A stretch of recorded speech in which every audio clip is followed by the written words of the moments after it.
ये limit timer ला दो। अच्छा, नेक्स्ट टॉपिक है अल्टरनेटिंग एंड डायरेक्ट करंट। ठीक है, ठीक है, ठीक है सर।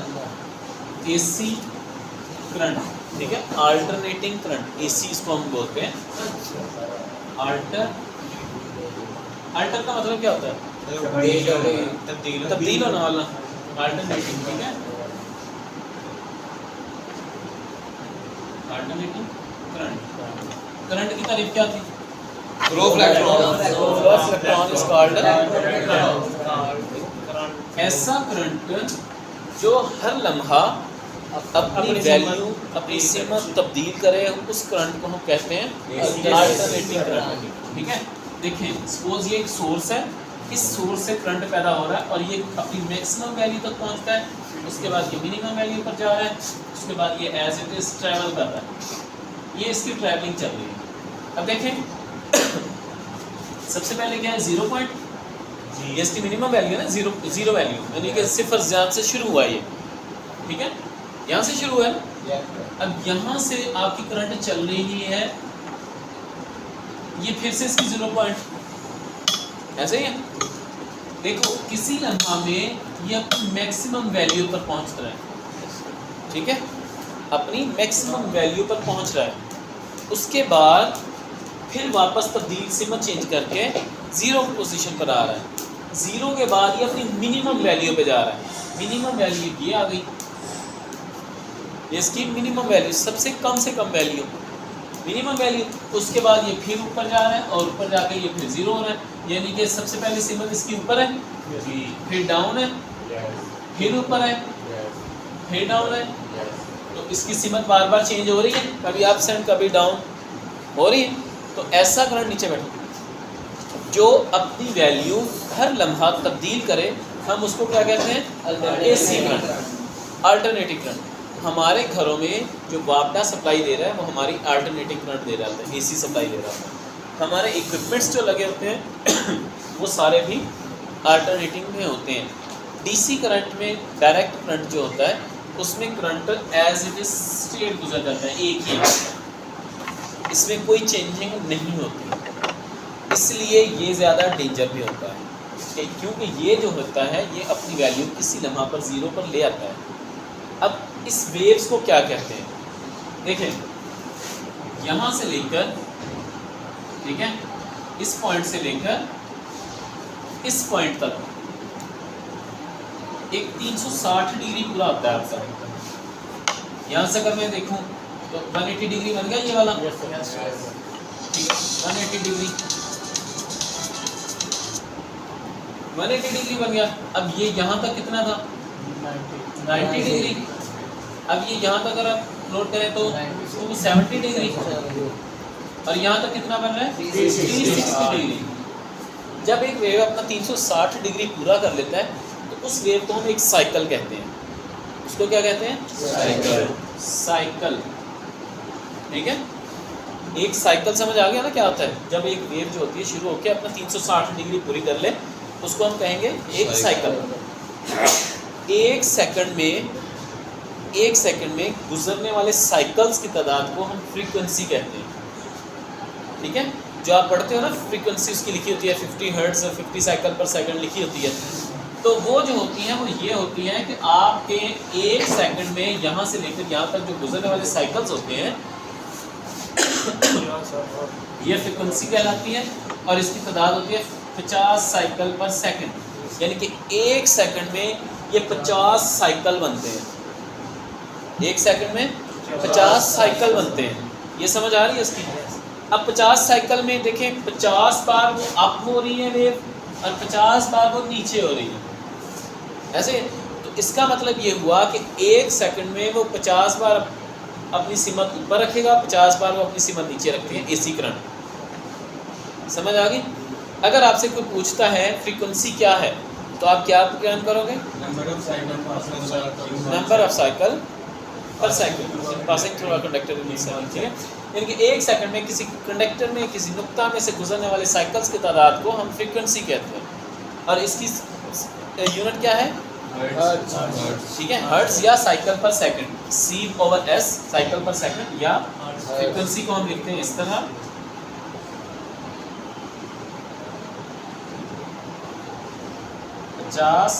हर्ट्ज, ठीक है, हर्ट्ज या साइकिल पर सेकंड एक ही बात है। यहाँ तक समझ आए? अब इसमें क्या होता है, एक वेव होती है। देखिए ये यहाँ से लेकर एक वेव ये पूरी बन रही है। अगर मैं पॉजिटिव टू पॉजिटिव का दरमियानी फासला लिखूँ, ये तो ये मेरी वेवलेंथ कहलाती है।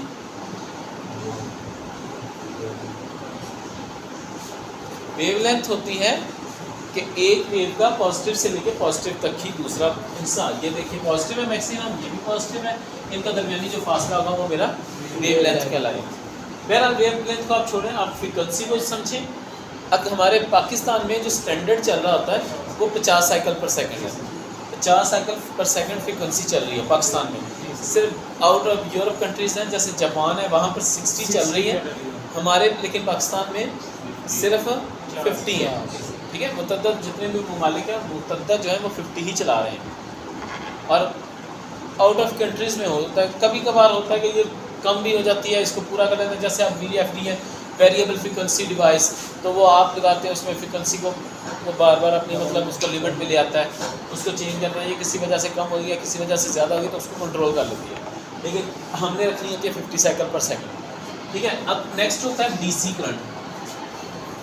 DC करंट में क्या होता है कि आपका करंट जो होता है सेम एज इट इज़ इसी में चल रहा होता है, इसमें नो चेंजिंग्स, नो करंट। अब यहाँ पर आपने इसकी पोलैरिटी का ख़ास ख्याल रखना होता है। पोलैरिटी होती है कि इसमें पॉजिटिव और नेगेटिव, पॉजिटिव और नेगेटिव। मिसाल के तौर पर आपने ये DC बल्ब लगाया, ठीक है, DC बल्ब में ये पॉजिटिव है, ये नेगेटिव है।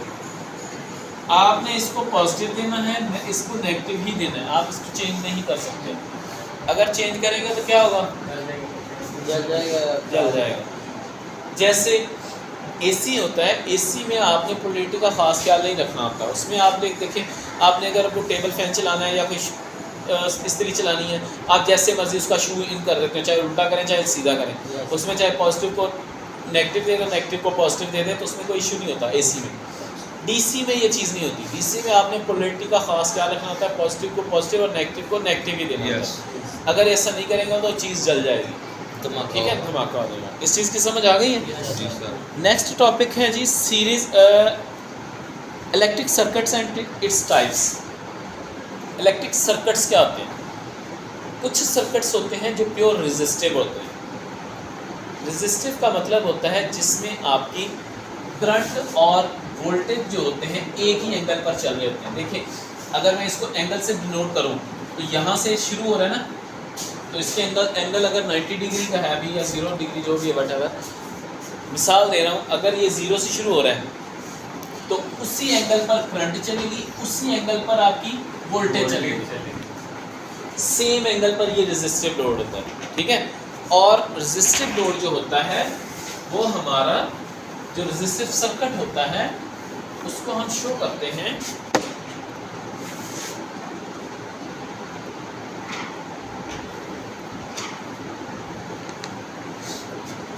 यस जमा या माइनस। देखिए, इसमें कुछ और चीज़ लगा हुआ है, सिर्फ रेजिस्टेंस है। Yes sir. तो ऐसा सर्किट जो खालिस रेजिस्टेंस पर मुश्तमिल हो उसको हम रेजिस्टिव सर्किट कहते हैं।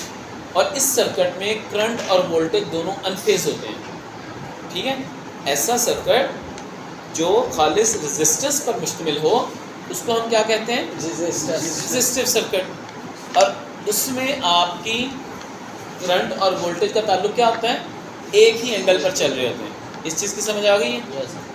ठीक है, एक होता है आपके पास रेजिस्टिव सर्किट, ठीक है, दूसरा होता है आपके पास RL सर्किट,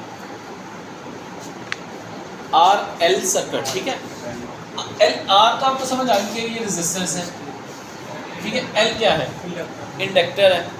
इंडक्टर की इंडक्टेंस होती है और इसको हम बर्दाश्त करते हैं। अगर इंडक्टर को देखें तो वो हेनरी में होता है। जैसे ये एक कॉइल है, ये एक इंडक्टर है, अगर इसकी वैल्यू इंडक्टर में देखें तो वो हेनरी में होगी, जैसे 0.02 हेनरी, ठीक है। अब ये इसमें एक रेजिस्टेंस भी आ गई, ठीक है, रेजिस्टेंस है ओहम में, वो आपके पास आ गया 10 ओहम, एग्जांपल दे रहा हूँ मैं, ठीक है।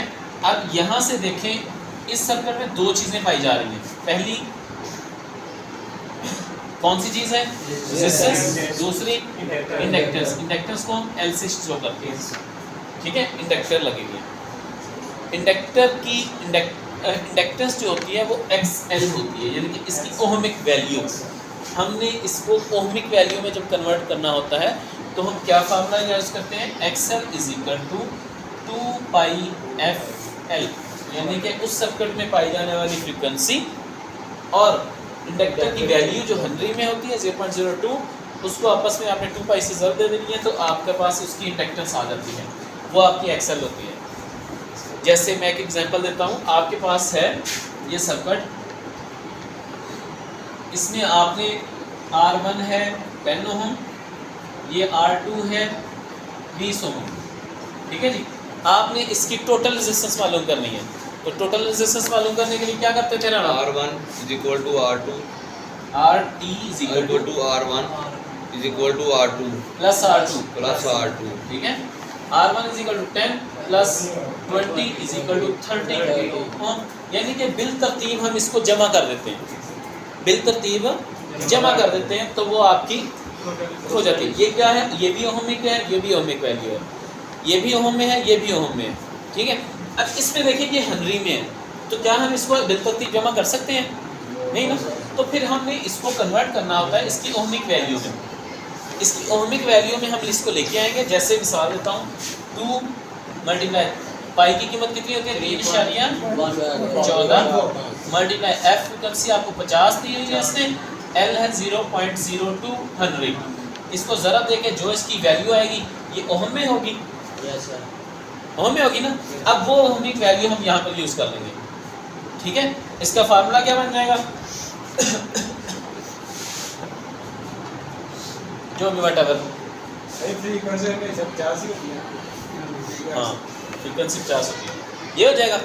अब जहाँ भी रेजिस्टेंस हो और इंडक्टेंस हो, जहाँ भी ये हो, वहाँ पर टोटल ये रेजिस्टेंस जो होती है वो इम्पीडेंस कहलाती है। जहाँ भी देखें ये RL मैंने लिख दिया, R + XL, ये बराबर होगा Z के। Z को हम कहते हैं इम्पीडेंस। क्या है? इम्पीडेंस। इम्पीडेंस को हम Z से जाहिर करते हैं और लिखते हैं इम्पीडेंस, ठीक है, इम्पीडेंस लिखते हैं। और इसका फार्मूला क्या होता है? R, अब इसका स्क्वायर होता है plus XL² whole under root, ये फार्मूला होता है, ठीक है जी। R² L² over whole under root, ये ले लें आप, इसकी टोटल ओहमिक वैल्यू आ जाएगी। अब उस तरीके से हम उसकी ओहमिक वैल्यू मालूम नहीं कर सकते थे, वो जो था इसकी टोटल रेजिस्टेंस मालूम नहीं कर सकते थे।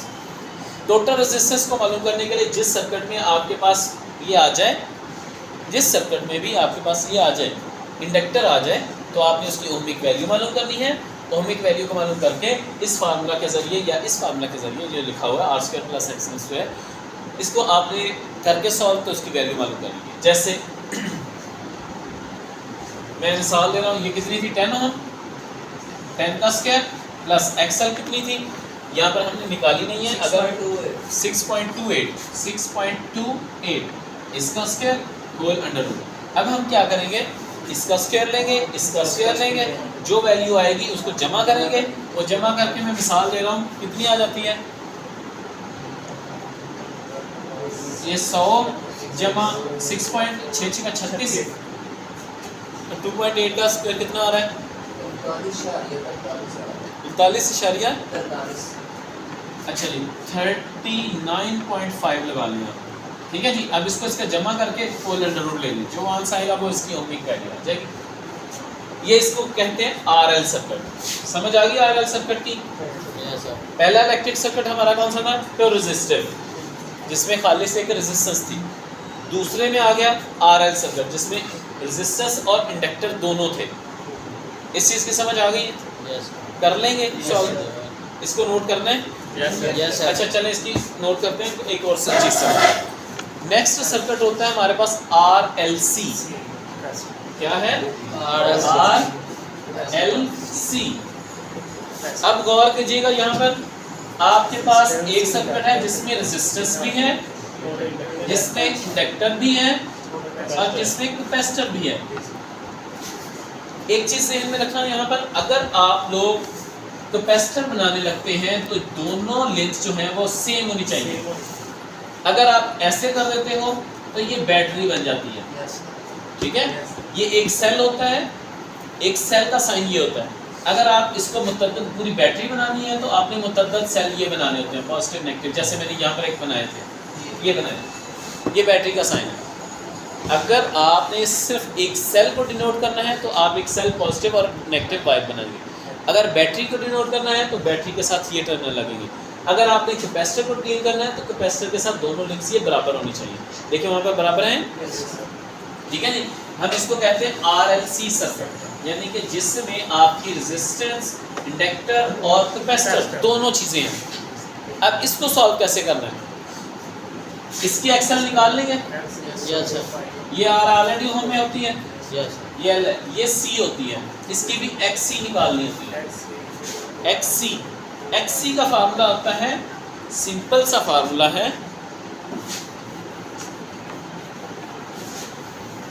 एक्सेल का क्या था? 2 पाई FL, यही था। XC का फार्मूला होगा 1/2 पाई FC, ठीक है। ये उसका उलट हो जाता है। आपने इसके जरिए XC निकालनी है और फिर आपकी इम्पीडेंस टोटल निकलेगी। जब आपने टोटल रेजिस्टेंस मालूम करनी है तो वो टोटल इम्पीडेंस मालूम होगी। इम्पीडेंस के लिए क्या फार्मूला आता है? Z = √R² XL और XC कहाँ जाएगी? R² plus XL। आगे मुतमासिल का साइन लगाते हैं। मुतमासिल का मतलब होता है कि इनमें से जौन सी रकम बड़ी है उसमें से दूसरी माइनस कर दें, ठीक है। अगर XL आपके पास ज़्यादा आती है तो XC कम आती है तो इसको इससे माइनस कर देंगे और इस दोनों का होल स्क्वायर लेते हैं। अगर आपके पास XC ज़्यादा है तो XC में से XL माइनस कर देंगे, अगर XL ज़्यादा है तो XC माइनस कर देंगे। माइनस करके उसका होल स्क्वायर लेके आपने दोनों का स्केल ले लेना है और इससे इम्पीडेंस मालूम हो जाएगा। ये बराबर भी आ सकती है, एक्सेल बराबर आ गई है तो ख़त्म हो जाएगा। फिर वैसे कुछ ना कुछ फ़र्क होता है। इस चीज़ की समझ आ गई है? Yes, sir. मालूम कर लेंगे। Yes, sir. अगर आपसे पूछा जाए इलेक्ट्रिक सर्किट कौन से हैं, आप कहेंगे एक रेजिस्टिव सर्किट है, फिर जो खालिस रेजिस्टेंस पर मुश्तमिल होता है, RL सर्किट है जो रेजिस्टेंस और इंडक्टेंस पर मुश्तमिल होता है, फिर RLC सर्किट है जो रेजिस्टेंस, रिएक्टेंस और कैपेसिटर पर मुश्तमिल है, कैपेसिटेंस पर, तीनों पर मुश्तमिल हो रहा है। अब जैसे रेजिस्टिव लोड होता है वो लोड आगे आ जाते हैं इसके। सर्किट ये है, लोड्स होते हैं, resistive load, inductive load, capacitive load. उसके बारे में मैं आपको कल बता दूंगा। अभी के लिए आप फिलहाल इनको तीनों सबको नोट करो और जो इसमें से समझ नहीं आती वो मुझसे पूछो। बंद करो।